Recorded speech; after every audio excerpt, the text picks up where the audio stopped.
અંકલેશ્વર પાસેથી પસાર થતા નેશનલ હાઈવે નંબર 48 પર આજે એક ગંભીર અકસ્માત સર્જાયો હતો।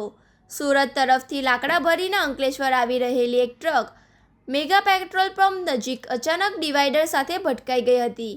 અકસ્માત એટલો જોરદાર હતો કે ચાલકે સ્ટીયરિંગ પરથી કાબુ ગુમાવતા લાકડા ભરેલી ટ્રક રોડ પર જ પલટી મારી ગઈ હતી। આ ઘટનામાં ટ્રકના ડ્રાઈવર અને ક્લીનર બંનેને શરીરને નાની મોટી ઈજાઓ પહોંચી હતી। અકસ્માત થતાં જ આસપાસના સ્થાનિક લોકો અને રાહદારીઓ તાત્કાલિક ઘટના સ્થળે દોડી આવ્યા હતા। લોકોએ ભારે જહેમત ઉઠાવીને ટ્રકની કેબિનમાં ફસાયેલા ડ્રાઈવર અને ક્લીનરને બહાર કાઢી નાખ્યા હતા। સારવાર અર્થે નજીકની હોસ્પિટલમાં તેમને ખસેડવામાં આવ્યા છે।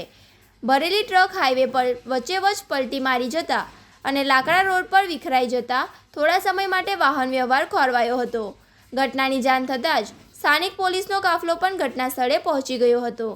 ક્રેનની મદદથી ટ્રકને બાજુ પર ખસેડીને હાઈવે પર વાહન વ્યવહાર પૂર્વવત કરવાની કામગીરી હાથ ધરી હતી।